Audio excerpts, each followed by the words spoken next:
At 12:03 a.m., a frantic pounding rattles the door of Ryan Bennett's lonely gas station. He flips the sign to closed, but the hammering intensifies, urgent, terrified. Ryan pulls on his jacket, steps into the freezing night, and finds a bloodied woman slumped against the pump, eyes wide with panic. Her breath hitches as shadows materialize at the edge of the lot, black SUVs creeping closer like wolves. In that charged moment, Ryan's heart hammers against his ribs. One choice stands between her life and certain death: turn away, or pull her to safety and face the storm. He yanks her inside, slams the door, and the chase begins. If you've ever wondered how far you'd go to save a stranger, drop a comment below with your answer. Don't forget to subscribe and hit the bell so you won't miss a second of this pulse-pounding journey. Ryan Bennett wiped the last smudge of oil from his hands as the clock on the wall clicked past midnight. The gas station was silent save for the hum of the old neon sign outside and the distant chirp of crickets. His daughter Mia was fast asleep in their trailer behind the station, trusting her dad to be home before the first light of dawn. Ryan yearned for exactly that, a quiet night, a moment to breathe. He flipped the sign to closed, swept the front steps, and began locking doors when a staccato bang drove through the stillness. Strange. He peeked through the glass, nothing but empty darkness. He checked the fuel pumps, ghost town, empty. Then another bang, harder. His muscles coiled. Mia's safety depended on him being cautious. He exhaled, yanked the door open, and called, "Hey, who's there?" Out of the ink-black night stumbled a woman, her face streaked with blood and mascara, her coat torn. She collapsed against the doorframe, eyes frantic, chest heaving. "They're coming," she rasped. "Please help me." A steel rush of adrenaline flooded Ryan's veins. He half-dragged, half-cushioned her into the office, bolting the door behind them. The station's single bulb flickered overhead as he guided her to a battered stool. Her fingers trembled as she clutched the counter. Ryan's mind raced. Who was she? Why here? But the low growl of distant engines answered his unspoken question. He edged to the window. Two black SUVs rolled onto the lot, tire treads crunching against gravel. Headlights swung around, scanning the pumps. He tightened his jaw. "You'll be safe in the back storage room," he whispered, grabbing her hand. "Stay quiet. I'll handle this." She nodded, tears brimming. He ushered her through the narrow hallway lined with oil cans and spare parts into a cramped storeroom piled high with windshield wiper blades and empty cereal boxes. Ryan slammed the door, twisted the padlock, then fled back to the front. His pulse pounded, but his voice remained steady as the SUV's heavy doors thudded on the concrete outside. Two men, one burly, the other lanky, stepped toward the entrance. Each carried a weapon that glinted under the neon glow. The burly one swaggered up. "Open up," he growled. "We know she's in there. Hand her over." His words dripped menace. Ryan flared his palms. "Not a chance. Nobody in here but me."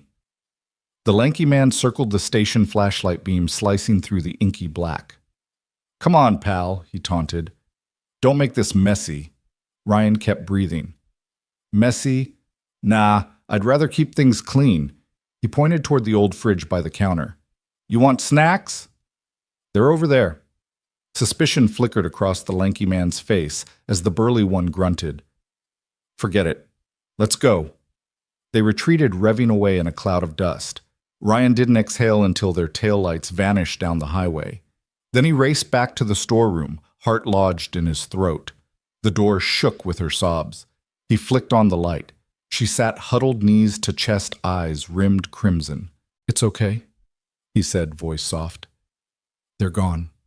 She lifted her head, her hair matted, a single strand falling across a pale face. "Thank you," she whispered. I thought they'd kill me." Ryan wrapped a threadbare blanket around her shoulders. "You're safe now." He guided her back to the main office, found her a chair, and fetched a bottle of water. She drank like she'd been stranded for days. Beyond the glass door, the world remained ominously quiet. Ryan dialed 911 on the payphone, no signal. He cursed. Out here, help was hours away. He had to trust his two arms, one brain, and the fading courage that kept him going for Mia. He cleared his throat. "Can you tell me who—" She shook her head, voice barely above a whisper. "I can't. They'll kill me if they know I talked." Ryan nodded. All right, we'll keep it that way. He offered a reassuring smile, but every instinct screamed danger. In the low light of the station, he noticed a high-end smartphone peeking from her coat pocket. No company logo, just a sleek black rectangle. Rich people didn't wander lonely highways at midnight. Something big was going on. He fetched a spare pair of gloves from behind the counter. Here, put these on, he said, tossing them to her. We'll need to move soon. She looked at him, gratitude and fear battling in her eyes. Thank you, Ryan. Her knowing his name startled him. You said it yourself. He offered his hand. Let's go. He led her through the back door to his old pickup. Mia's favorite stuffed fox lay in the passenger seat, a silent reminder of why he fought so hard. He cranked the engine, the truck growling to life, and peeled away from the station before any other headlights could endanger them. As they sped into the dark rolling countryside, Ryan glanced at the woman shivering beside him. She clutched a small leather clutch, dressy, expensive. Whoever she was, she had secrets worth killing for. His quiet night was gone. His daughter now slept blissfully, unaware that her dad had just chosen to protect a stranger, igniting a chain of events neither of them could have imagined. And so Ryan Bennett's midnight at the pump became the first leap in a journey of courage, loyalty, and hope for himself, for his daughter, and for the woman he vowed to save. The wind whipped against the windows as Ryan steered the pickup down the narrow back road, leaving the gas station's flickering neon in his rearview mirror. The woman's ragged breaths rattled the small cabin, mingling with Mia's soft snores on the bench seat behind them. Ryan clenched the wheel tighter, eyes darting to every shadow. He'd vowed to keep the stranger safe, and if that meant 100 miles to the nearest town, so be it. Suddenly, a crash of thunder rattled the sky, and headlights tore through the darkness ahead. A second black SUV peeled off behind them, engine snarling. Ryan's heart pounded. The woman's head snapped up, terror flaring in her eyes. They found us, she gasped, clutching the leather clutch in her lap. Ryan's jaw set. He pivoted the wheel onto a gravel turnout and slammed on the brakes. The truck skidded gravel, spraying like shrapnel. The second SUV screeched to a halt about 50 feet behind them. Two dark figures spilled onto the road. Ryan leaped from the cab, the woman right behind him, wrapping her arm around his. In here, he hissed, yanking her toward the trees lining the shoulder. He slammed the passenger door shut, flipped off the dome light, and bolted to the brush. The woman stumbled, tears already streaming. Stay close, he whispered, scanning for cover. They ducked beneath low-hanging branches, mud sucking at their boots. Ryan's ears rang with the SUV's engines cutting off, then footsteps crunching on gravel. He pressed the woman against the trunk of a massive oak, trying to calm her heaving chest. Listen to me, he whispered urgently. They can't see us if we stay silent. She nodded, wide-eyed breath hitching as a beam of headlights sliced through the trees, illuminating their hiding spot. The searchlight wavered, sweeping back and forth. Ryan's pulse thundered in his ears. He edged further into the woods, pulling her with him. Come on this way. They raced through the undergrowth, snapped twigs echoing like gunshots. Mia's fox plush sat abandoned on the seat, cold comfort waiting in the truck. Ryan cursed under his breath. Hold on, he muttered, leading the woman down a shallow embankment to a dried creek bed. The waterless channel offered little cover. Thick brush lined its edges. He knelt and pressed his finger to her lips. No noise, he told her. The searchlight swung again, closer this time, teasing them with danger. Ryan's breath caught. He spotted a hollow under a fallen log, a small cavern just big enough to squeeze into. He jabbed at her side. In there. She dove forward, scraping her hands and knees. Ryan followed, lunging after her as the headlights swept past the creek's mouth. He could hear the bark of a distant command, low and authoritarian. They were splitting up. His heart hammered. The log cavern offered barely enough room to lie flat, but it was safety. He crawled inside, pulling the woman with him.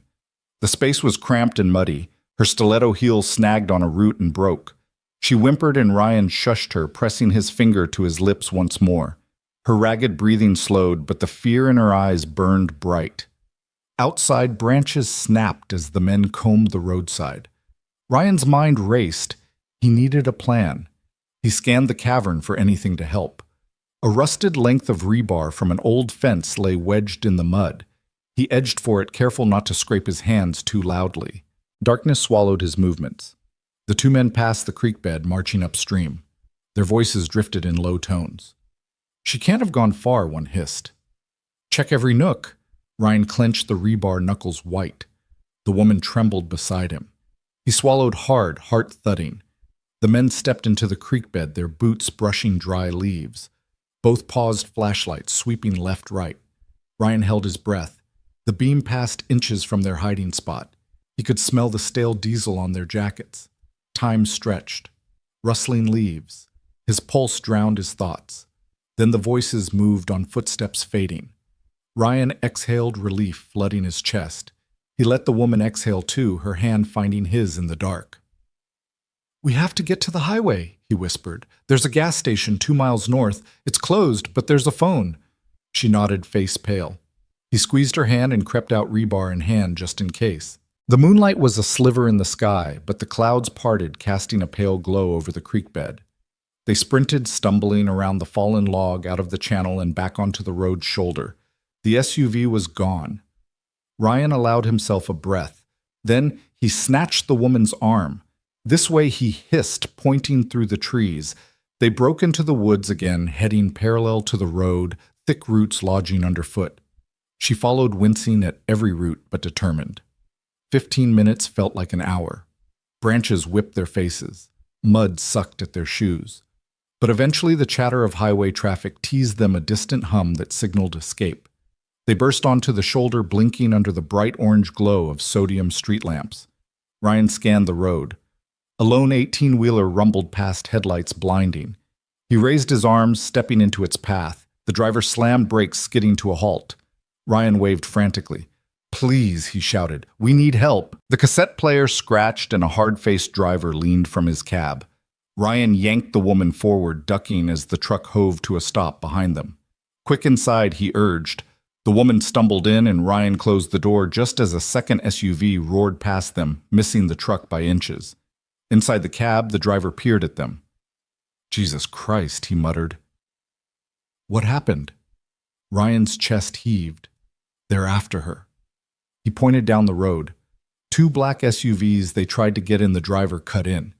He gunned the engine, spinning rubber as the truck surged forward. Ryan glanced back, headlights receded into the night. The rig's cabin reeked of diesel and stale coffee. The woman sat rigid, clutching her clutch eyes unfocused. Ryan sank onto the bench seat. Thank you, he panted. The driver nodded gravely. Where to? Ryan swallowed. Just drive north, the next exit. I'll call the police once we're near. The highway unfurled ahead like a ribbon of hope. Ryan sank back, the storm of adrenaline ebbing into exhaustion. The woman's head lolled, her lashes wet. He offered her the bottled water he'd grabbed from the station. She drank, voice small. I'm sorry. He shook his head. No apologies. You did what you had to. She met his eyes, sincere but haunted. They'll never stop. He reached for her hand. They'll stop when we're safe. I promise. Mia's fox plush sat next to him, its cotton stuffing poking through a seam. He glanced in the rear view, the highway's lights blurred under the rig's windshield. He breathed deep. The night was far from over, but they'd crossed the first barrier. A simple act of kindness at midnight had upended his life, but if he'd learned anything from being Mia's dad, it was that courage wasn't the absence of fear. It was acting in spite of it. And as the big rig barreled through the darkness toward whatever safety lay ahead, Ryan Bennett knew he would follow that promise no matter where it led. Rain pattered against the single-pane window of the storeroom as Ryan fumbled with the lock, adrenaline still crackling through his veins. He bolted the door behind them, deadbolt sliding home with a solid click that sounded louder in the enclosed space than anywhere else. The fluorescent bulb overhead hummed, casting a harsh glare on rows of spilled oil cans, dusty tires, and stacks of paper towels. The air smelled of rubber and cleaning solvent. Ryan rounded on Victoria, placing a firm hand on her arm and guiding her toward a battered metal shelf. Sit down, he urged in a low voice. I'll get you some water. Her legs trembled as she settled onto an overturned box, eyes wide and glassy. The fine sheen of rain on her cheekbones caught the light, and she pressed a trembling hand to her temple. They'll kill me, she whispered. Voice barely audible above the hum of the heater struggling to keep the cold out. Ryan grabbed 2 plastic cups from a crumpled cardboard box and padded back to the busted water cooler in the corner. The rusty tap spat out a thin stream of lukewarm water into one cup, then the next. He returned, sliding a cup into Victoria's shaking hands. She clutched it as though it were a lifeline. He knelt in front of her, setting his cup aside. "Drink," he said softly. "Here." She lifted the cup with both hands, slurping the water in quick, desperate gulps. When she finally lowered it, droplets ran down her chin. "Thank you," she whispered, eyes fluttering closed for a moment. I don't know how I got away." Ryan watched her carefully. Every instinct screamed to protect her, but the chill in her words hinted at a story he wasn't yet ready to hear. "You're safe here," he said, voice firm but gentle. "No one's getting in." She looked up at him, tears pooling in her eyes. "You don't understand," she said, voice cracking. "They're everywhere." They won't stop until her knees buckled and she sank against the shelf, clutching his arm as though it were the only thing holding her upright. Before Ryan could react, her eyelids fluttered and she collapsed forward. Instinct took over. He caught her under the arms and gathered her into his chest, one arm behind her back, the other cradling her head. She rested her cheek against his shoulder, hot tears soaking through his jacket. He pressed a hand to her back, rubbing soothing circles through her damp blouse. "Hey," he murmured. "Hey, look at me. You're okay. Just breathe." She nodded feebly, but panic shimmered across her features. There were men. They had guns. I thought I was dead." Ryan's heart clenched. He tightened his arms around her. "It's okay," he promised. "You're alive. I've got you." She sniffed, shoulders shaking with each breath. He felt the tremor run through her, and he realized how fragile she was in this moment. The fierce, composed woman he'd met at the pump had been stripped away, leaving only raw fear and exhaustion. "I'm Ryan," he said gently, as if that could steady her. "I'm going to look out for you, Victoria. I swear it." She trembled against him, then managed a faint nod. He stroked her hair back from her forehead. "Can you tell me what happened?" Her eyes opened unfocused. She clung to his jacket as though afraid he might vanish. They cornered me after the board meeting. I tried to hide. I ran. But they found me in the parking garage. They dragged me to their car." "Take your time," Ryan urged. He sat cross-legged on the concrete floor, her head resting against his chest. He tilted her chin up so she could meet his eyes. "I'm listening." She inhaled a ragged breath, nodded. "They knew my schedule. They's someone on the inside. They wanted something I have. Or they thought I had. A flash drive. Papers. I don't even know. They shoved me into the back of a black SUV. One of them had a gun against my ribs. Her hands clutched at his shirt, fingers digging in. I begged. I said, 'I'll give it to you, just let me live.' But they just laughed. And then I woke up running. I jumped out of the car at a stoplight. I just kept running until I saw your station." She broke off, tears coursing down her cheeks. Ryan's chest tightened with anger and helplessness. He wiped her tears with his sleeve. "You did the right thing. You got out. You're safe now." She looked up at him, fear and gratitude warring in her eyes. "Safe?" she echoed, voice trembling. "Not yet. They'll come back. They'll find me." Ryan straightened, his resolve hardening. "Not if I can help it," he said. "We'll figure a plan." She let out a shaky laugh. "What plan?" "You're a gas station attendant. I'm being hunted by assassins." He drew a deep breath. "That may be true, but I know this station inside out. I know every exit, every hiding spot. And my daughter's upstairs. House is just down the road. We can get you out of here someplace they won't look first." She swallowed, hugging him tighter. "I could never repay you." He shook his head, voice gentle. "Then do this, tell me everything you know about who's after you. We'll start there." She nodded slowly, head lifted to look at him. The stark light revealed her exhaustion. Dark circles under her eyes, hair matted with sweat and rain. He passed her the second cup of water. "Drink some more," he said. "You need to stay hydrated." As she sipped, he scanned the storeroom for potential improvised barricades, a heavy toolbox on the floor, a length of chain hanging from a hook, even a crowbar leaning against a corner. If they needed to hold the door, any of these could buy them precious seconds. Victoria's voice was steadier now, though her hands still trembled. I'm Victoria Lane, she said, CEO of Parrington Industries. Ryan's breath caught. This delicate woman, royal in her posture diamond, under her blouse, but vulnerable now, was a billionaire CEO. He swallowed that surprise, reminding himself that fear levels the highest peaks. Lane Industries, he asked quietly. That big tech conglomerate. She nodded, setting the water aside. They wanted a prototype, something I developed an AI chip. They think I have the only copy. They'll do anything to get it.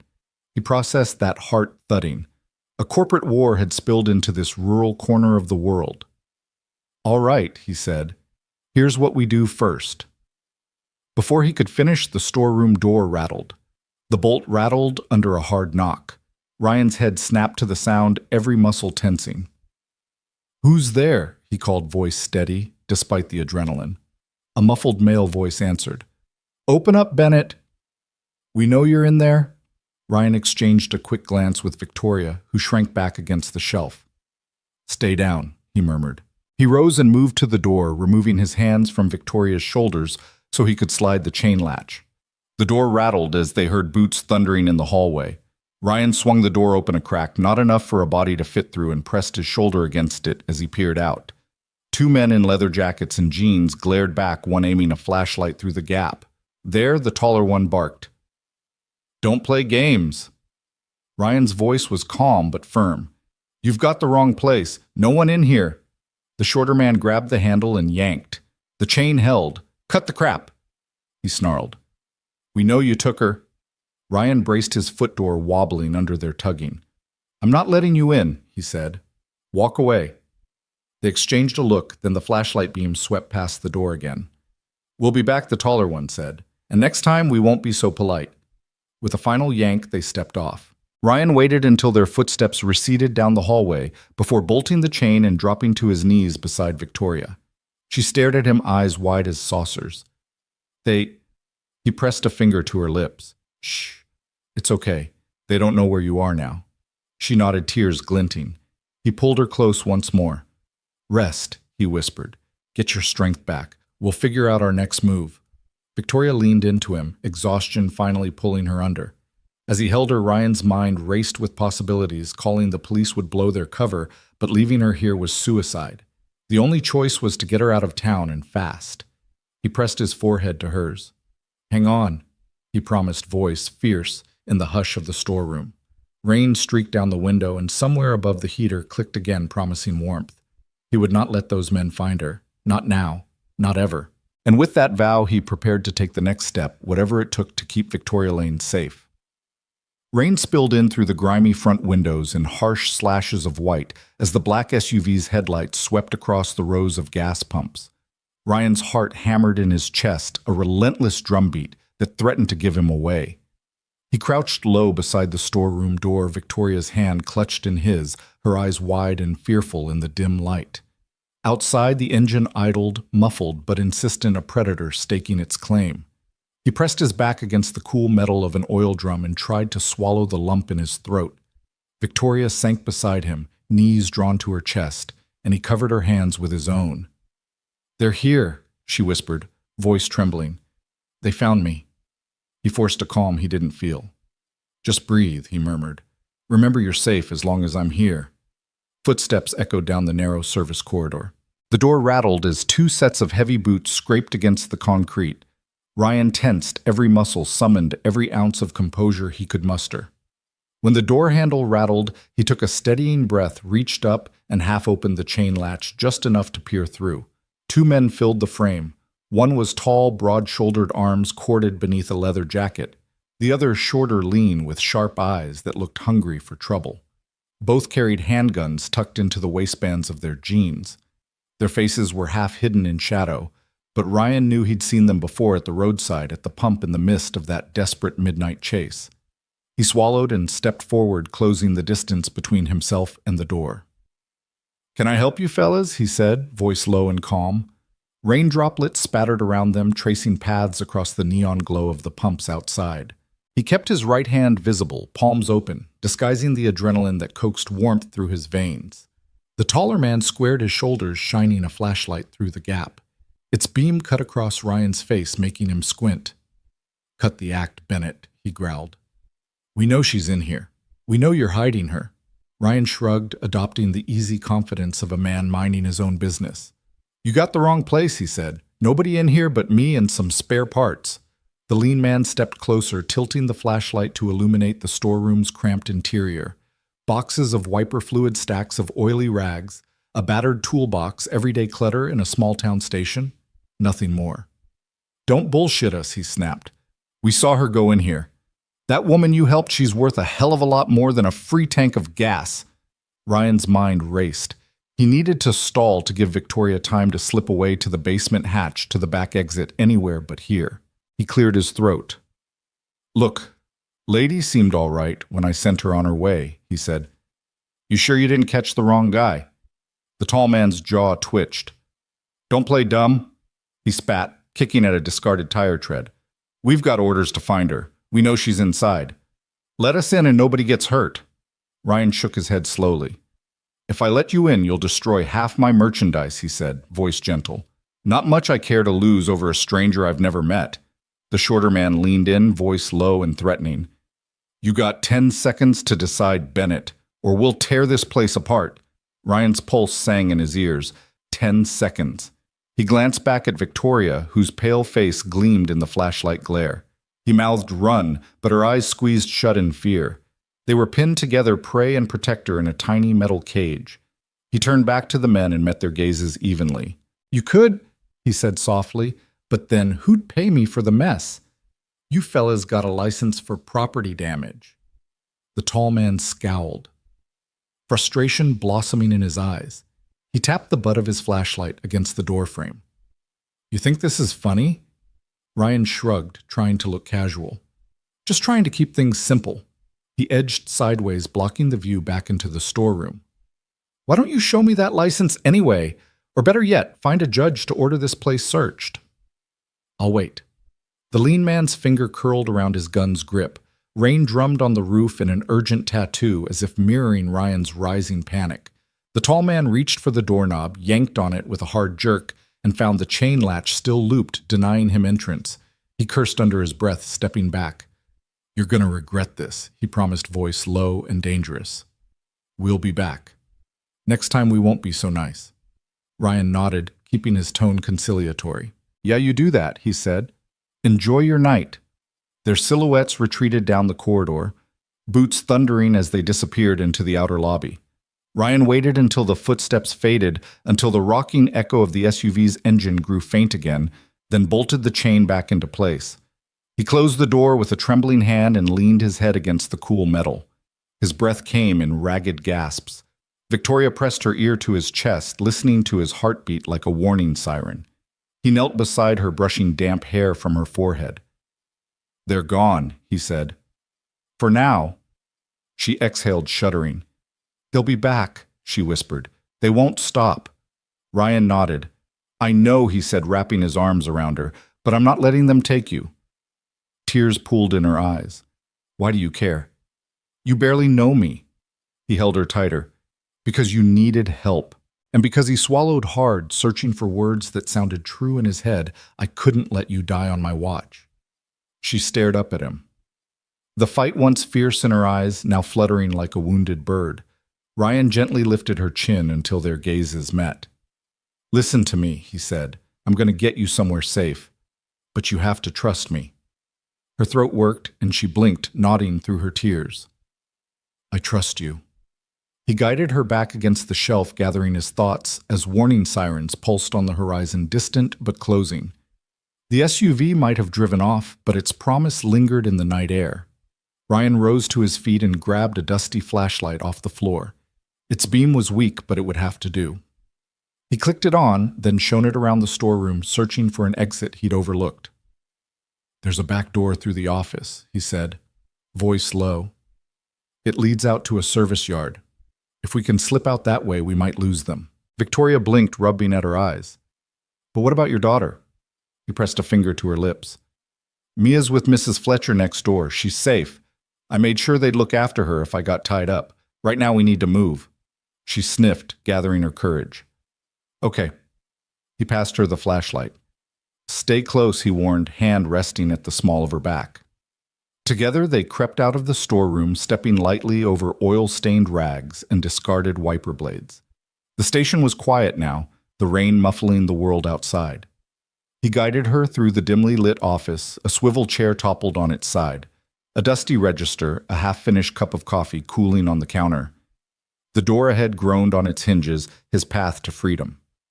Ryan hesitated at the threshold, listening for footsteps, for any sign that the men were returning. When none came, he slipped through, then paused to help Victoria push the door open. Beyond lay the service yard, slick with rain and lit by a single floodlight that cast long, trembling shadows. A row of dumpsters lined one wall, and beyond them the chain-link fence that separated the station from the dark highway. Ryan led her along the building's side, keeping low where the floodlight missed the ground. They reached the fence's gate and exchanged a look he'd need to cut through fast. He rummaged in his back pocket for the Swiss Army knife he always carried, the same one he used to fix Emily's crooked shoelaces. He flicked out the blade, slicing the chain's padlock with quick, practiced strokes. Each click of metal echoed like thunder. Finally, the lock dropped. He yanked the gate open. Victoria slipped through, first her coat soaked through hair stuck to her face in cold rivulets. He followed, slamming the gate shut behind them. They dashed across the asphalt rain, blurring the world into streaks of gray. As they rounded the corner of the station, Ryan risked glancing back. The black SUV's headlights reappeared at the front entrance, engine roaring as it lunged toward them. He grabbed Victoria's hand and they sprinted toward the highway. He didn't look back again. He could feel her heartbeat against his side, fast, fragile, alive. Together they bolted into the night, every step a promise that he would never let those hunters win.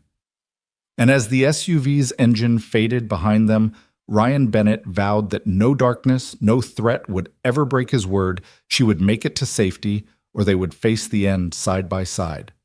Rain pounded against the pavement like applause as Ryan crouched behind a rusted repair rack, heart drumming. The black SUV had screeched to a halt where the highway met the station entrance, its engine idling in a low growl. Two silhouettes emerged, rifles raised. Their footsteps splashed through puddles as they approached the shadowed edge of the service yard. Ryan pressed his back to the metal rack, gauging the distance between him and the trucks. He clutched Victoria's hand, her fingers trembling in his. She pressed her cheek to his side, eyes wide, but she didn't speak. She trusted him. He owed her that much. He needed a distraction, something loud, something sudden enough to pull their attention away. His mind flashed to Mia and the way he taught her to startle Dad's old pickup awake with a slam of the door during their impromptu mechanic lessons. He could borrow that. "Stay here," he whispered, but his voice cracked. He tapped Victoria's arm and slipped free, sprinting toward the station's open bay door. She watched him go, fear etched on her face, but she nodded as if understanding that this was her only chance. Ryan barreled into the bay. The open garage smelled of oil and damp concrete, echoing with the hiss of dripping rain. He grabbed the battered door panel beside him, one he'd planned to replace but hadn't had the money. He hauled it upright, braced it at the bay entrance, then yanked free the ancient cord that kept the overhead door closed. The panel slithered forward with screeching iron wheels. At that exact moment, the two armed men stepped into view outside.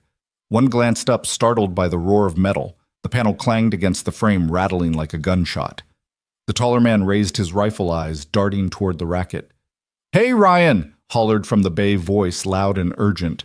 "You're not welcome here. You fuckers get out of my shop!" He kicked a toolbox across the concrete. It tumbled into the path of the oncoming flood of rainwater, clattering like a grenade. The shorter man yanked his rifle up, shifting focus to the noise, while the taller squinted into the bay, trying to track the sound. Ryan pivoted, slamming the bay door chain back into place. The panel locked with a final clang. He dashed to the storeroom entrance, throwing the door open and grabbing Victoria's hand. The two ran as 1 feet, splashing through shallow water, hearts pounding. Once outside, they darted toward Ryan's pickup, parked a few yards down the lot. The SUV's headlights bored into their backs as the shorter goon sprinted around the bay corner, weapon raised. The taller man stayed behind for a moment, shouting orders. "Stop!" the second man yelled. "We've got her!" Ryan didn't look back. He thrust Victoria toward the passenger door of his truck, yanked it open, and shoved her inside. The rain drummed on the roof, and she collapsed into the seat, gasping for breath. Ryan slammed his hand on the horn. The horn blared a discordant warning into the night. The shorter man skidded to a halt in front of the truck rifle, rigid in both hands. Ryan threw the truck into reverse tires, spinning on the slick asphalt, sending water flying like spray from a fire hose. The SUV thundered behind them, tires churning mud. Ryan swung the wheel hard, fishtailing past the row of pumps and out onto the highway. He mashed the accelerator until the engine roared, then lurched forward, tires biting into the wet pavement. The goon fired one shot, missing wide as acrylic fenders deflected the bullet with a sharp ping. Ryan swerved to avoid a stray shell casing glinting on the road, then headed down the two-lane highway, rain blurring the yellow dividing lines into ribbons of gold. He glanced at Victoria in the passenger seat. Her breath came in little gasps, eyes fixed on the rearview mirror. "Hold on!" he shouted above the engine's scream. His knuckles were white on the wheel. "We're getting you someplace safe." She nodded, gripping the seat edge. "Go, Ryan. Don't stop." He flicked the high beams on, pressing down harder on the gas. A mile ahead, the road forked. The left led to the town center, the right to the old forest road no one used after dark. He yanked the wheel, and the truck fishtailed briefly before catching traction. He chose the forest road. Behind them, the SUV's lights followed like a stalker's stare. Ryan downshifted, the truck's growl deepening, and dove into the whispering trees. Branches lashed windshield and side mirrors as he pressed onward, every muscle coiled. Victoria's hand touched his knee. "Thank you," she whispered. "I thought—" He cut her off, voice firm but gentle. "Shut up and breathe," he said. "We'll lose them." The road narrowed to a single lane, dipped into gullies, then climbed again under arching pines. Ryan's headlights carved golden tunnels in the darkness. The SUV's lights emerged behind them, smaller now but unrelenting. He kept going. After what felt like an eternity, the forest road opened onto a gravel clearing where an old service shack stood silent. He'd once seen it used by forest rangers, no power but a locked metal door, and windows covered by grime. He steered toward it, fishtailing on the loose stones. He killed the engine, and silence hit them like a physical force. Rain pelted the roof in a drumming roar. Beyond that, the world was still. Victoria's chest rose and fell with quick breaths. Ryan shut off the lights, yanked the keys, and leapt from the cab. He flung open the passenger door and yanked Victoria out. Together they scurried across the gravel to the shack. The door was locked, but he'd always carried a hacksaw blade in his belt, a habit formed from too many broken-down clients needing quick fixes. He pulled it free, sliced through the hasp, and pressed the door open. Inside the shack smelled of damp wood and mildew. A single lantern lay on a shelf, its wick long gone. He kicked at the door, slamming it shut, then bolted the inside latch. The rattling footsteps came moments later, accompanied by the SUV's headlights bouncing like bandits in the raising gloom. Ryan grabbed a length of driftwood leaning against a wall and held it like a club. Victoria stood clutching his jacket, eyes wide but resolute. He pointed to a back window cracked just enough for air and mouthed, "Stay here. Don't move." He crossed to the front door, stood beneath the window, and drew the board in front of it. His silhouette filled the small pane as the headlights splashed through. 2 rifles poked around the doorframe. "Come on out," one of the goons bellowed. "You know she's in there?" Ryan tapped the board with the driftwood, pretending to be a phantom. "I told you I don't know her," he called. "Get out of here before you break something." The taller man's flashlight beam swept the yard, illuminating Ryan's impossibly calm stance. Then the light flicked to a fallen tire and a flash of mud in his diversion. The goon cursed and turned back to inspect, shouting to his partner. In that heartbeat, Ryan assaulted the latch from inside, forcing the door. Victoria shrieked, instinct warring with fear, but he clasped her hand and yanked her toward the window. They climbed through the small opening, rain washing them like baptism, and tumbled onto the forest floor. Behind them, the shack door burst open. The taller man's silhouette filled the doorway, fists raised in anger. But Ryan and Victoria were already sprinting into the trees. Branches whipped at Ryan's face, branches snapping beneath his boots. He guided her through a tangle of roots as the forest swallowed their scents. A final shot rang out, a loud crack that echoed against the trunks. Ryan felt the whoosh of air as it passed overhead. He didn't stop. He could feel Victoria's small hand in his warm and desperate clutched in his own. They ran until the rain and darkness blended into nothingness, until the forest's dense protective blurred into safety. After a mile, they collapsed beside a stream, chests heaving, soaked to the bone. The downpour softened to a drizzle. Victoria sat beside him, knees hugged to her chest, shivering. He wrapped his jacket around her, pressing close. They listened to the forest's quiet symphony, water trickling, leaves dripping, birds calling into the storm's wake. No engines roared. No threats loomed. Victoria looked at him, rain streaming down her face. "You saved me," she whispered. "You could have run." He shook his head, voice raw with conviction. "I couldn't leave you, not when you needed help." Her lips quivered into a small smile. "Thank you, Ryan." He reached into his pocket, finding the crumpled scrap Victoria had dropped in the station, a tiny doodle of 2 stick figures beneath a makeshift shelter. He pressed it into her hand. "Fold this into your heart," he said, "because no matter what happens next, you are not alone."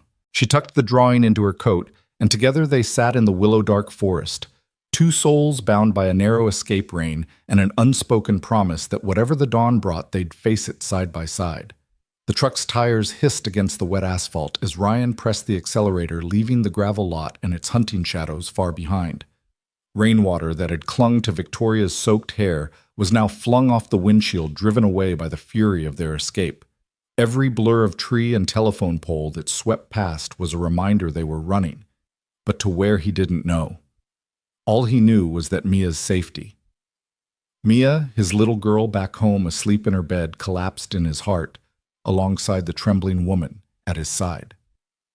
Victoria huddled against the passenger door, shivering. The collar of Ryan's jacket covered her neck, but perspiration and terror still slicked her skin. She stared out the window, watching orange streetlights flicker into the blur, and she pressed a hand to her temple as if warding off a splitting headache. "I'm sorry," she murmured, voice ragged with guilt and fear. I never meant to drag you into this." Ryan kept his eyes on the road, one hand steady on the wheel, the other sliding over to rest gently on her shoulder. "Hey," he said softly, "you do the same for me." He flicked on the high beams, cutting through the black like twin lances. "My daughter taught me that. You help someone in trouble, full stop. No questions." She turned to him, rain-soaked lashes trembling. "You don't even know who I am." He swallowed around a tight knot in his throat. "Doesn't matter." His jaw clenched as he scanned the desolate road, no cars, no lights, just the endless corridor of night. He'd already committed. "I'm not leaving you." A distant rumble sounded overhead.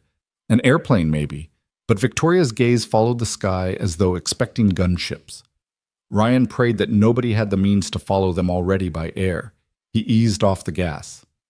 "We need a plan," he said, voice low but urgent. "I can't keep driving blind. We've got to find somewhere you can rest." She nodded, teeth chattering when she forced a smile. "Rest. Right. I haven't slept in days." He caught a glimpse of her eyes in the side mirror. Dark circles, fear etched into every line. He glanced down at the passenger seat where her jacket lay crumpled. "There's an old cabin off McAllister Road," he said, voice rough. "No electricity, but it's dry. I went there one time when the storm knocked out my power, fixed the roof for Mrs. Jenkins. She said I could stay any time. It's remote. No cell service." Victoria tilted her head, grateful. "That might work." Ryan flicked his indicator and swung the wheel onto the 2-lane road that led deeper into the pines. Rain drums on the roof punctuating each passing moment, but it didn't slow him. He steered with precision honed by years of late-night drives to Mia's soccer games, to the grocery store before dawn. Even in the dark, he seemed to know exactly where to go. As they left the last streetlight behind, Victoria caught her breath and placed a hand over his on the wheel. "Thank you," she whispered. Her voice was so small it nearly vanished in the roar of the engine. "I can't thank you enough." Ryan offered a half-smile, eyes still fixed ahead. "You helped me out of a bind, too." He exhaled, tension easing from his shoulders, just a fraction. "It's what you do." The road narrowed until the treetops pressed close like an unbroken tunnel. The rain eased to a drizzle, and the moon hidden behind cloud felt a million miles away. Victoria leaned back, tucking her arms around herself. "I don't even know how they found me," she said quietly. "I've been careful. Security detail, convoys. I always thought I was safe." Ryan's grip tightened on the wheel. You've been running from something bigger than you probably ever expected. He cleared his throat, trying to keep his voice steady. You okay telling me what happened? She stared out the side window, watching water bead and run in rivulets down the glass.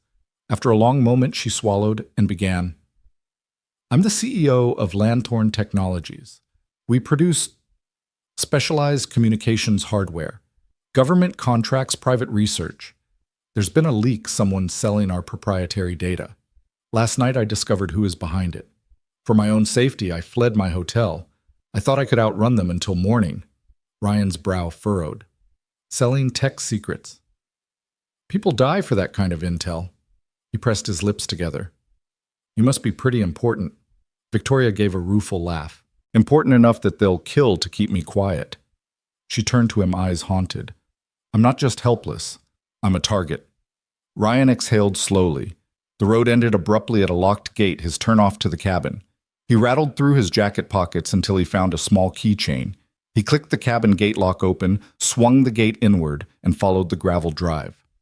Victoria watched the cabin materialize through the windshield-weathered wood moss on the roof, a single window glowing faintly with the reflection of the truck's headlights. The landing lights of security had long since been turned off. Nobody had lived here except the Jenkins, and for one stormy night, Ryan. He guided the truck to a halt beneath a canopy of pines, gears crunching against gravel. The sudden silence was deafening. The rain had stopped altogether. The cold night air smelled of pine needles and damp earth. Ryan killed the engine. The cabin sat there waiting like a refuge carved from the wild. He turned to Victoria.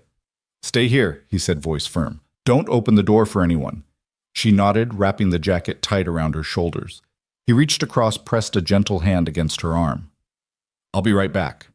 He grabbed his flashlight from the center console and stepped into the night. The gravel crunched beneath his boots, and he approached the cabin door, found the padlock, and clicked it open. He jiggled the doorknob, tested the latch, then pulled the door inward.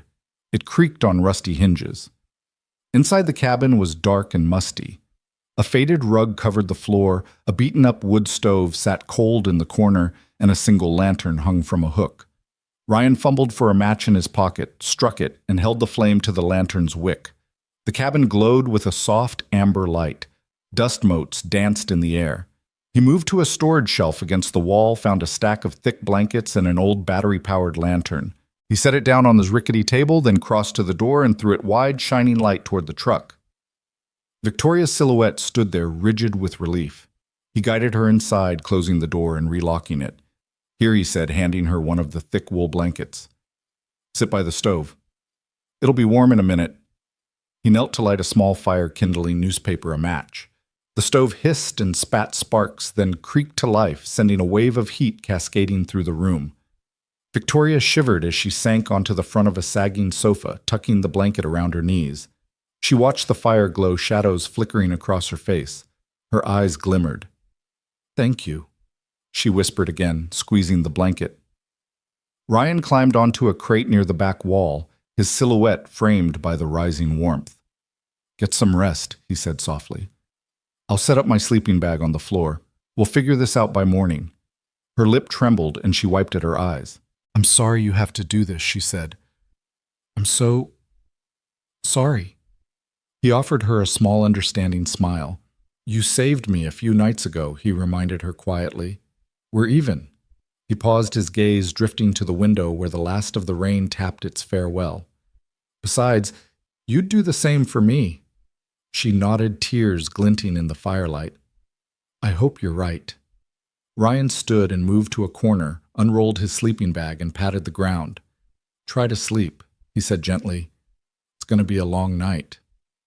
And as Victoria curled beneath the blanket, eyes fluttering shut, Ryan kept watch by the window, his silhouette strong against the lantern's glow.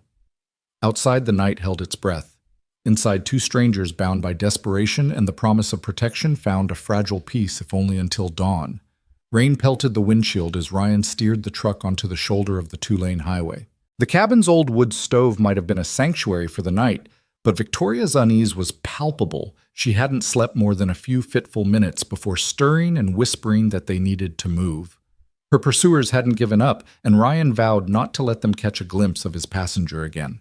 He guided the truck past an unlit curve and spotted the neon sign of the Rolling Pines Motel flickering through the downpour, one of those dilapidated motels where the walls leaned in and the carpets had seen better decades.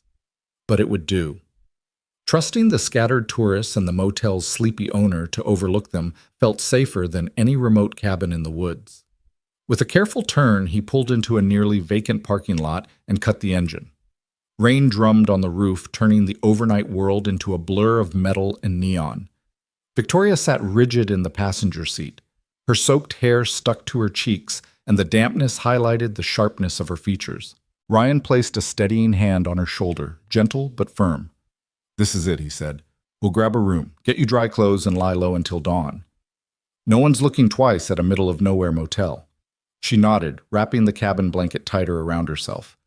There was a moment of silence filled only by the sputtering of rain against the glass. Then she exhaled, voice soft.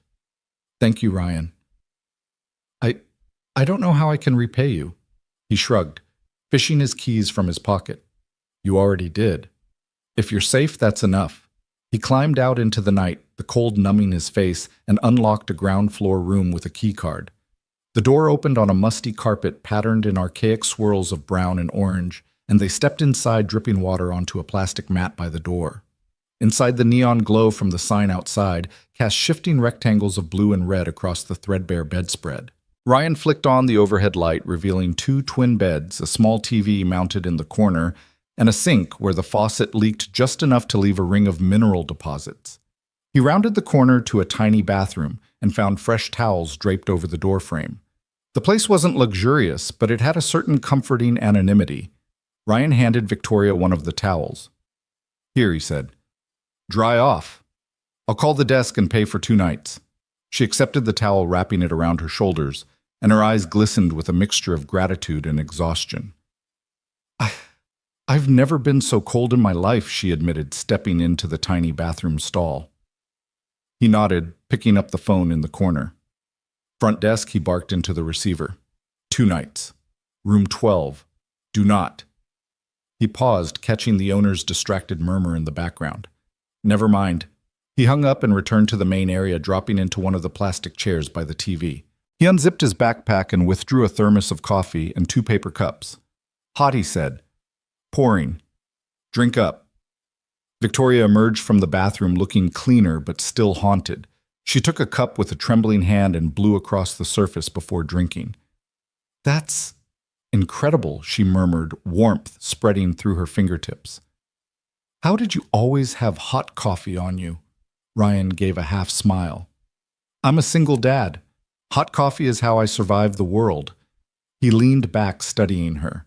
In the harsh motel light, she looked vulnerable, yet something in her posture hinted at steel beneath the fragility. "Victoria?" He began using her first name for the first time. "You can trust me. I need to know who you are." She stared at the shifting patterns of light on the wall, lifting her cup to her lips as if buying time. Thunder rumbled outside. Finally, she set the cup down, taking a deep breath. "My name is Isabella Hart," she said. "I'm the CEO of Hartwell Communications. We specialize in secure networks for governments and corporations around the world." She swallowed, voice steadying. "You've been protecting me from an assassination order." Ryan's brow shot up. "Assassination order? That's big." He leaned forward, heart pounding. "You're a billionaire CEO. I've been playing bodyguard for the target of an international conspiracy." Isabella nodded, her eyes fixed on the chipped linoleum floor. "Yes. My company developed a new encryption algorithm, unbreakable, untraceable. It's a game changer for global security." Her voice cracked with fatigue and fear. "But some of my board members sold a copy to hostile nations. When I discovered it, they decided I had to disappear." The weight of her words settled in the stale motel air. Ryan rubbed his temples. "I can't believe this." He stood and crossed to the window, pressing his forehead against the glass. Rainwater trailed down in rivulets. "Why didn't your security detail protect you?" he demanded, voice low but fierce. She looked up, eyes full of guilt. "They were compromised." I realized too late that my own assistant orchestrated the leak and the hit. She slid onto the edge of the bed, knees drawn up. I trusted them. I thought I could trust anyone I hired. Her voice trembled on that last word. Ryan turned back, heart aching at her vulnerability. You need a team you can trust. He knelt beside her, placing a hand on her knee. I can help you. I'll keep you safe, no questions asked. But we need to decide what to do next. Isabella met his gaze, gratitude and relief mingling with uncertainty. What can we do? I don't have proof of who's behind this. If I go to the authorities, they'll call it corporate infighting. By then, they'll have silenced me. Ryan considered this. Outside, the rain flickered against the neon. The only certainty was that her enemies were relentless. We need evidence, he said finally. Proof that your board members, your assistant, ordered the hit. Then we can go public. He stood, voice crisp. Tomorrow, we get out of this room and start digging. She nodded, tears brimming, but determination igniting behind them. Tomorrow. Her voice was soft but resolute. They sank into a tense silence, two strangers bound by desperation and the flickering hope of justice. In that roadside motel room far from the high-rise offices of the corporate world or the safety of home, Isabella Hart had unveiled her true identity, and Ryan Bennett found himself at the center of a conspiracy that would test courage, trust, and the timeless promise a father makes to his daughter that he would do whatever it took to protect the people he loved. Ryan parked the truck out under the wavering glow of the motel's lone street lamp and killed the engine. A second of silence hung between them, broken only by the steady drum of rain on the roof. He glanced at Isabella in the passenger seat. Her eyes were distant, shadowed by more than the late hour. He reached across and offered his hand, which she took with a small, weary nod. Let's get you home, he said quietly. She managed a tired, grateful smile. I thank you, Ryan. He guided her through the rain-slick parking lot, one hand on her elbow to steady her on the uneven pavement. The old duffel bag Isabella carried sloshed with every step. Every so often, she clutched it tighter like a lifeline. Ryan helped her into the back seat, warming the interior by running the heater full blast, and slid into the driver's seat. The truck's cab filled with steam and muffled streetlight. Where is home? She asked, voice barely above a whisper. He started the engine. Mine's not far, just outside of town. A little fixer-upper, but it's got a strong front door. He gave her a reassuring look. You'll be safe there. The drive was short, curving along deserted roads lined with dark pines. Every so often, a flicker of headlights would trace past in the distance, vanishing like ghosts. Isabella watched the road through the windshield, her knuckles white against her bag. When they arrived, Ryan's house looked like any other modest ranch: low eaves, chipped paint, a small porch with a bench that had seen better days. But he'd fortified it over time, reinforced locks, motion sensor lights, and a camera doorbell he'd installed after Mia had nightmares about monsters. He climbed out first, motioning for Isabella to stay inside while he checked the perimeter. She opened the door and stepped into an amber-lit hallway dotted with spring blossoms and vases, her first glimpse of a life that wasn't corporate boardrooms and assassination attempts. A framed photo of Mia in a T-ball uniform waved from the shelf. Isabella paused, letting the quiet warmth wash over her before she heard the lock click from downstairs. Ryan reappeared, pocketing his keys. Okay, he said, his voice steady. Doors locked, windows closed. You're safe. He gestured to the living room. Sit, I'll heat up some soup. Isabella sank onto the worn couch, the fabric coming alive with the small creaks of settling upholstery. Soup sounds. Perfect, she admitted, her voice cracking at the end. She pressed her bag to her chest as if it contained all that remained of her old life. Ryan went to the kitchen and rummaged through the cabinets, pulling out a can of tomato soup, 2 mugs, and the kettle. He filled the kettle at the sink, then set it on the stove. Steam hissed beneath the lid as he opened the soup can and ladled its contents into the mugs. When he returned with both mugs steaming in his hands, he set one on the coffee table and offered the other to Isabella. Here, sip slowly. It'll do more than warm you up. She took the mug with both hands, closing her eyes as the warmth seeped in. Thank you, she said again, more softly this time. Her gaze found the window's black rectangles in the storm. My board. I never thought they'd come after me like this. But money and power, they change people. Ryan perched on the edge of an armchair opposite her. He sipped his soup, then set it aside. Tell me everything, he said gently. Isabella inhaled deeply, clenching the mug as if bracing herself. After we developed the encryption protocol, I realized how valuable it was, not just to us, but to governments around the world.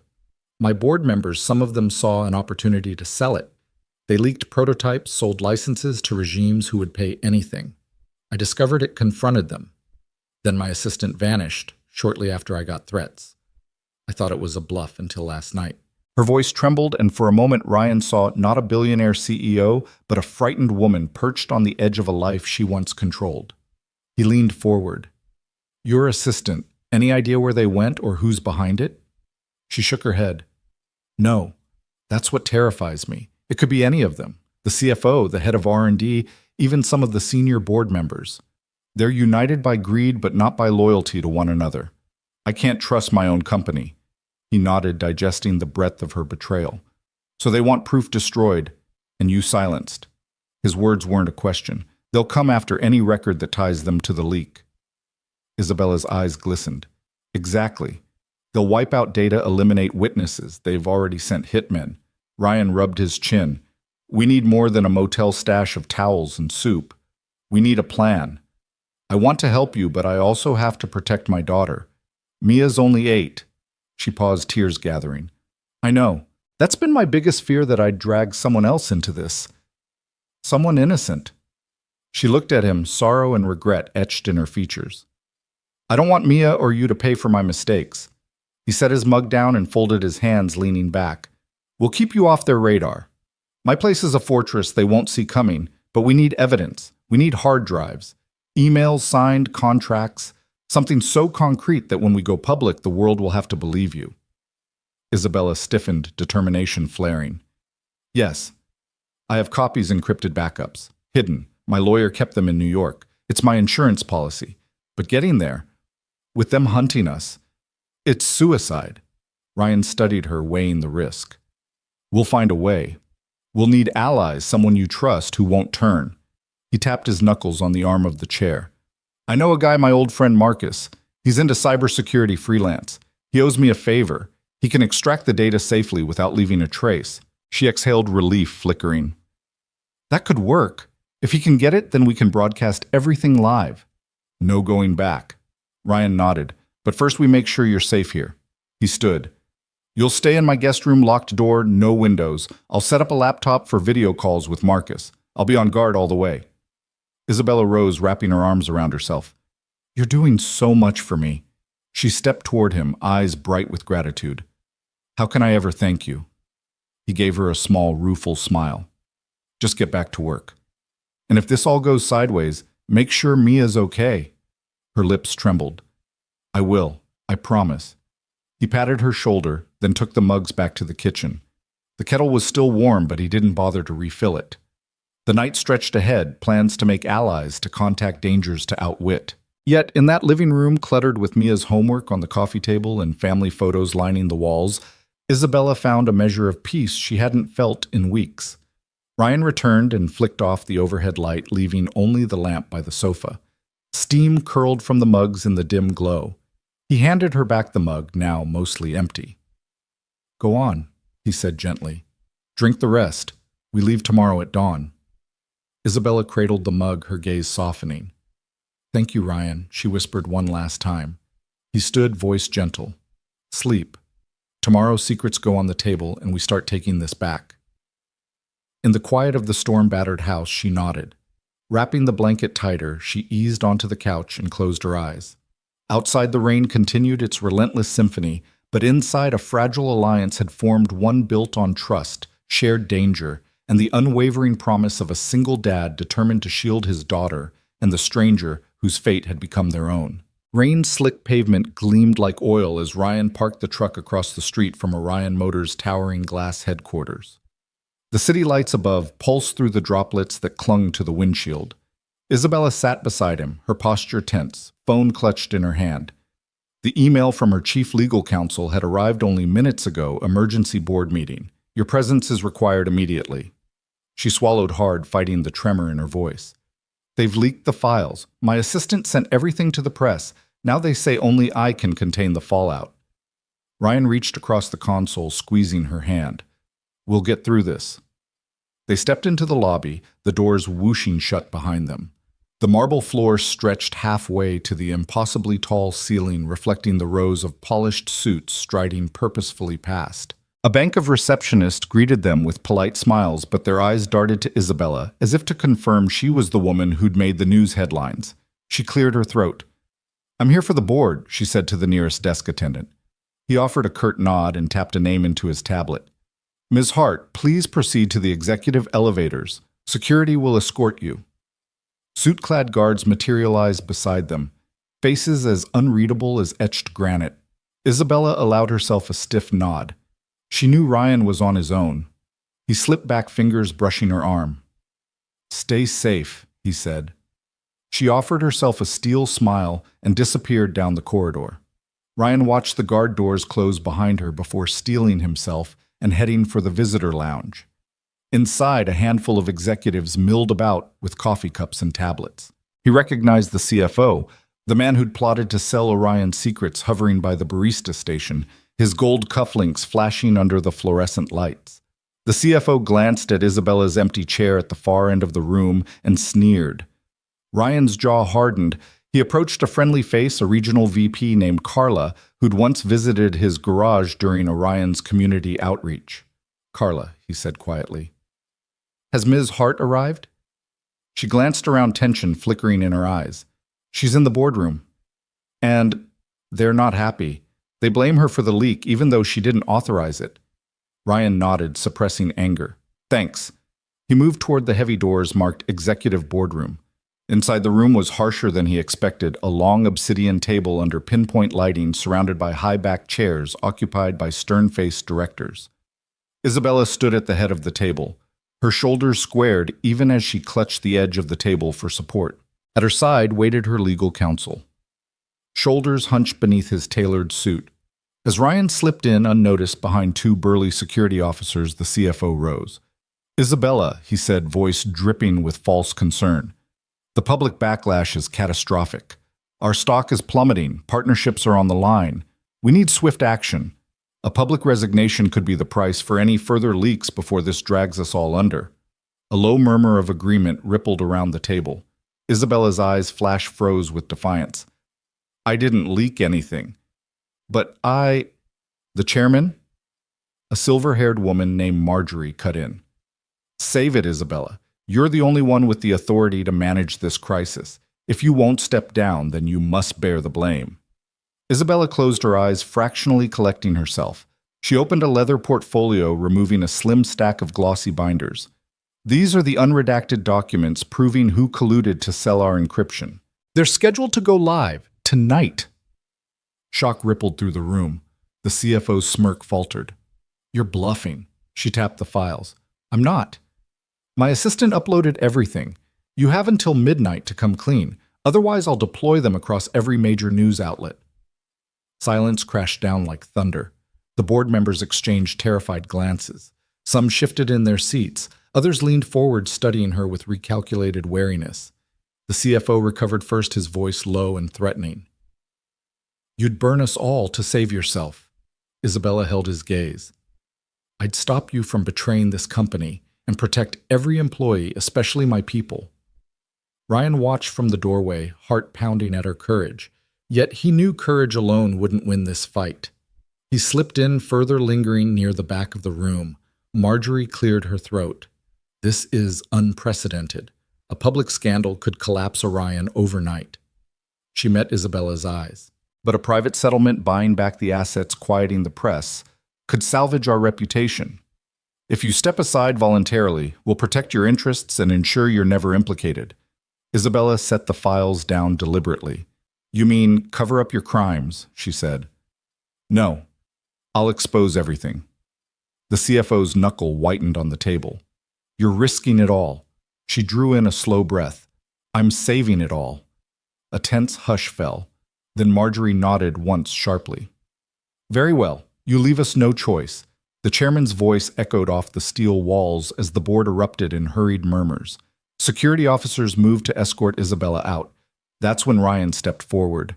He had no plan for this moment, no official role in Orion's boardroom, but he knew enough to act. He cleared his throat, forceful. "Excuse me." All eyes swung to him, the CEO, the chairman, the CFO, even the legal counsel. He squared his shoulders. "I'm Ryan Bennett. I owe Ms.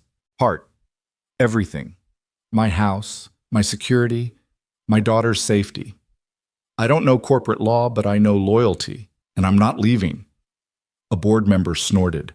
"This is highly irregular." Ryan met their gazes head on. "Maybe. But consider this: if your next move is to whisk her away and sweep everything under the rug, you'll have one more betrayal to explain. You've already lost public trust. Do you really want to lose the trust of your own people?" The room went icy. Isabella shot him a look of stunned gratitude. Marjorie's eyes narrowed. "We appreciate your passion," she said calmly. "But this is now corporate territory." Ryan shook his head. "This isn't about corporate territory. It's about right and wrong." A tense beat. Then, Isabella's counsel, always cautious, spoke up. "She's right. This leak is already public knowledge. Any further cover-up would be self-destructive." Marjorie studied the two of them, the small-town dad and the embattled CEO. Finally, she gathered herself and straightened. "Agreed. We will proceed with a transparent review. All documents will be audited. If misdeeds occurred, we will hold those responsible accountable." A low murmur of relief broke out. The CFO clenched and unclenched his fists, but said nothing. Isabella exhaled. "Thank you."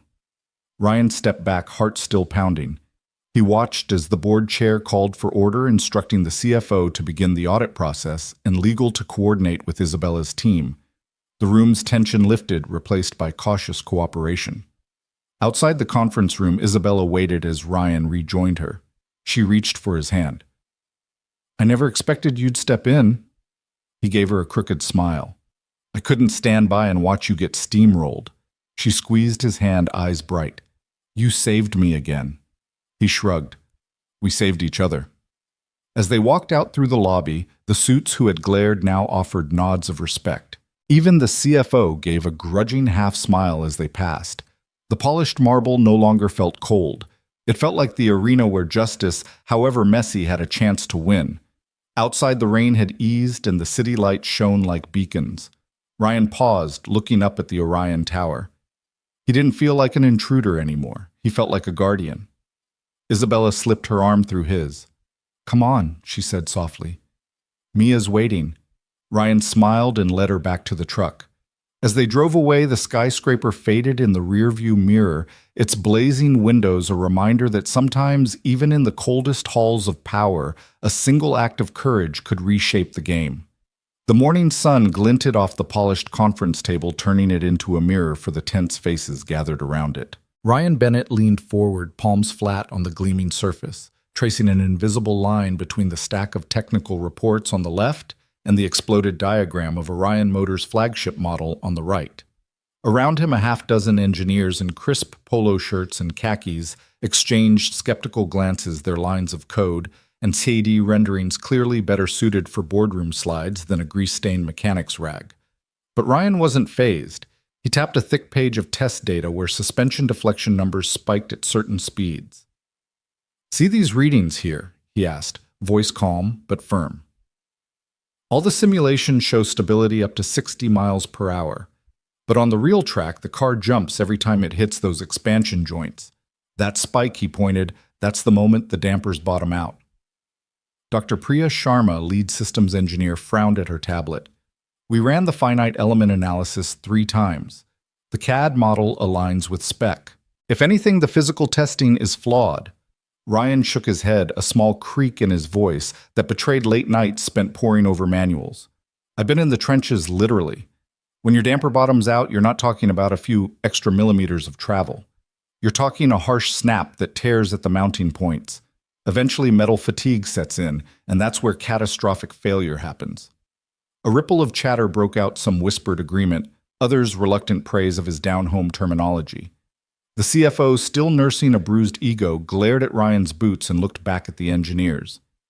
"So you're saying we divert from the standard calibration?" Ryan met his gaze without flinching.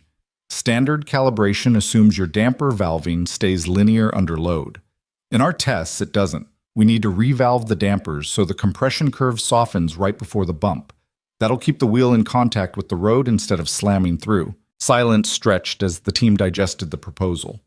Then Priya tapped her tablet again, scrolling to overlay simulation with real-world telemetry.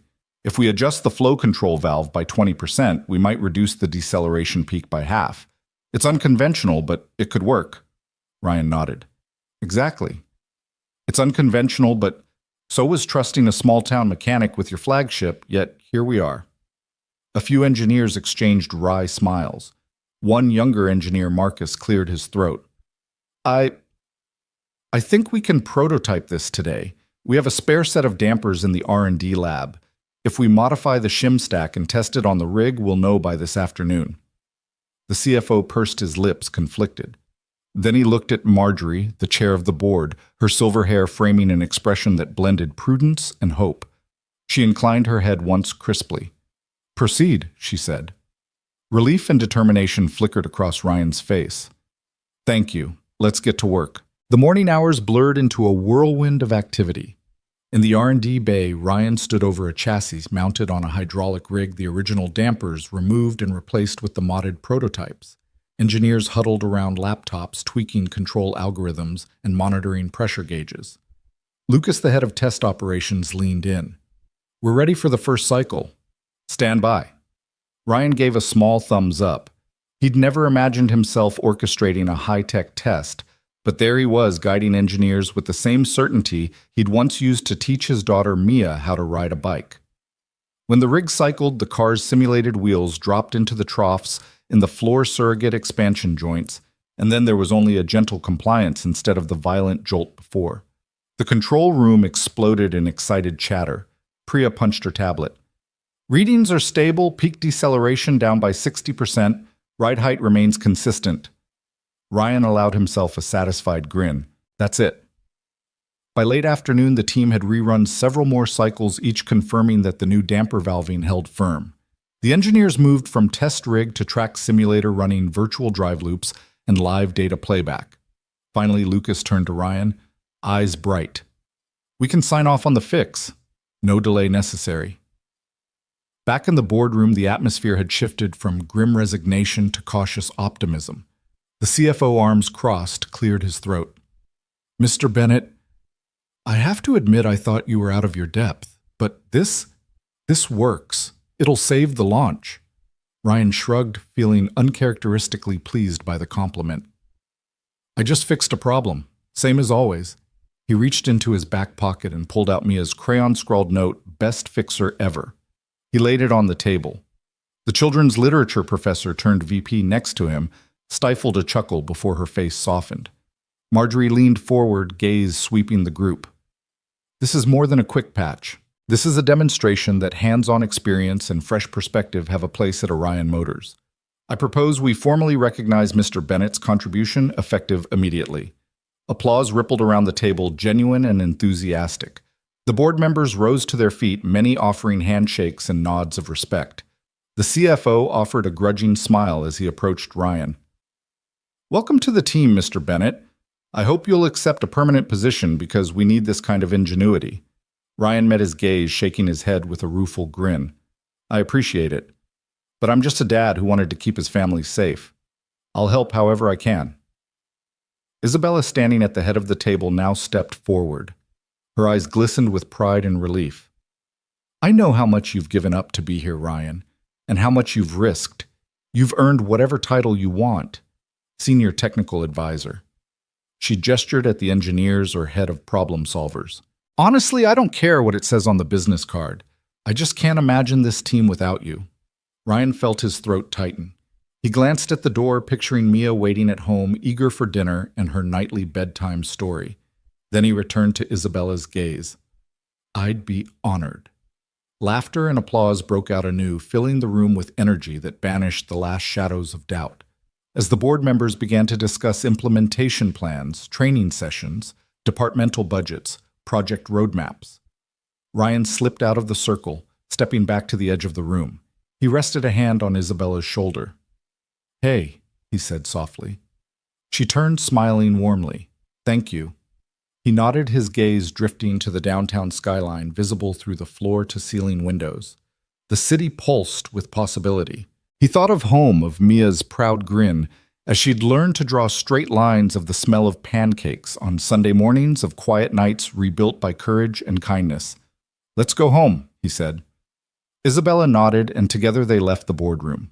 The doors slid shut behind them, and in that polished chamber of power, Ryan's crumpled note lay atop the table, a testament to the truth that real expertise often comes from the simplest places, and that a single dad with grease under his nails can stand toe-to-toe with the brightest minds in the business.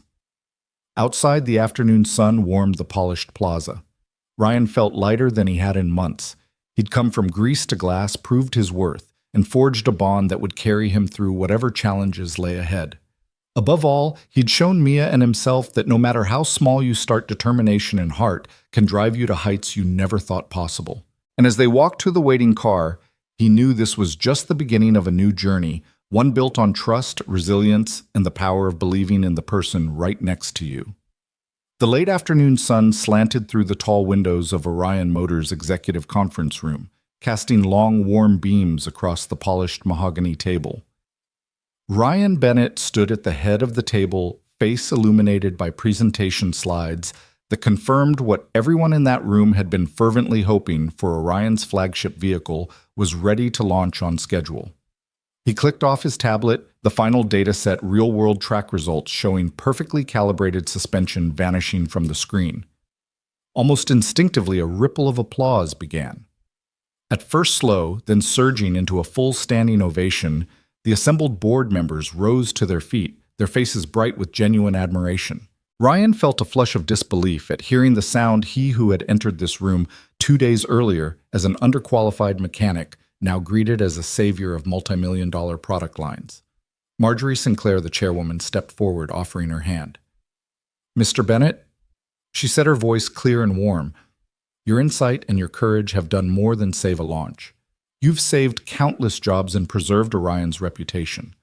On behalf of the board, thank you. Ryan shook her hand, feeling the weight of her words sink in. He looked around the room, catching eyes that had once glinted with skepticism, now brimming with respect. Dr. Priya Sharma, who had initially questioned his unconventional approach, gave him a broad grin and a thumbs up from across the table. Lucas, the head of test operations, clapped him on the back so hard that Ryan felt his shoulder jolt. So many faces that had once tallied his shortcomings were now warmed by recognition. Isabella Hart, CEO of Orion Motors and the world's most powerful tech magnate, stood beside him. Her emerald green blazer contrasted with the sea of navy and charcoal around them, drawing all attention. As the clapping died down, she raised a hand for silence. I want you all to remember this day, she began, voice resonant enough to fill every corner of the lofty room. Today we witness the power of fresh perspective and unyielding determination. Ryan, you came here doubted by many, but you didn't let that stop you from doing what needed to be done. You earned every bit of this respect and more. Again, applause broke out, this time more personal, directed squarely at Ryan. He realized his heart pounded not from adrenaline, but from something deeper, a sense of vindication. All the morning spent scrubbing grease from his hands, the empty dinners. When Mia waited for him, the self-doubt that had whispered he'd never belong among these polished professionals, everything coalesced into a quiet, triumphant roar inside him. As the board members began to disperse, still offering hearty handshakes and pats on the back, Isabella leaned close to Ryan. Her voice was low, almost conspiratorial. You know they would never have made it this far without you. Ryan managed a weary smile. I just fixed a problem. She laughed softly, a sound of genuine affection. That's understated as always. But it's why you're more hero than handyman. He raised an eyebrow. Hero might be too much. She shook her head. No, not to Mia. At the mention of his daughter, Ryan's expression softened. His mind flicked to images of her drawing stick figures, one always holding a wrench, her pride at calling him best fixer ever. Now he carried a different, heavier title in this boardroom world. He slipped a hand into his back pocket and retrieved Mia's crayon-scrawled note. Unfolding it, he turned it upward and held it between them. Isabella's eyes glistened when she saw it. "She's your true north," she said, touching the edge of the paper. He nodded, careful not to tear the thin paper. "She gave me this for good luck." "Looks like it worked," Isabella replied, offering him a genuine open smile. A hush fell as the two of them looked out at the departure of board members, the room now emptying except for a few loyal executives.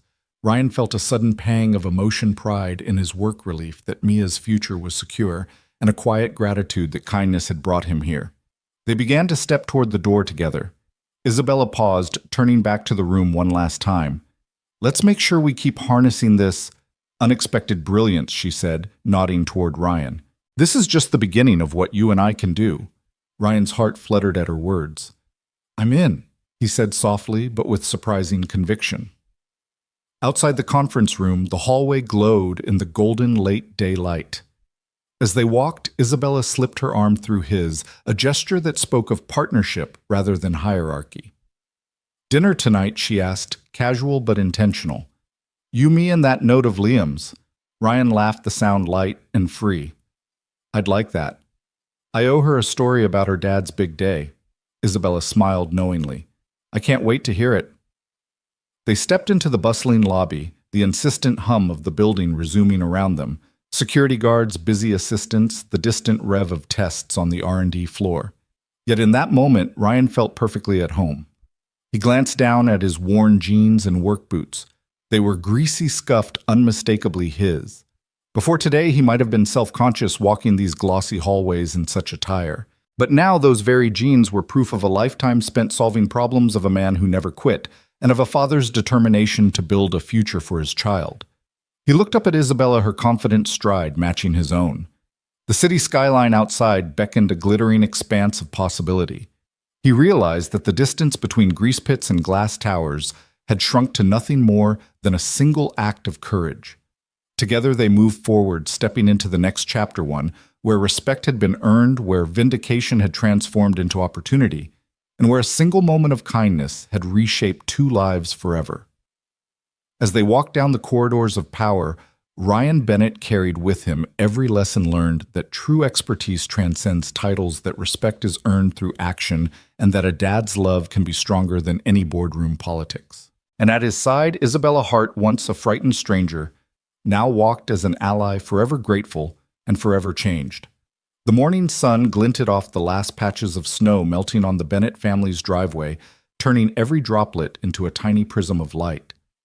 The cold air still lingered in the scent of damp asphalt and pine from the nearby woods, but the warmth of the moment beneath the carport made Ryan Bennett pull his coat tighter around his chest with a satisfied grin.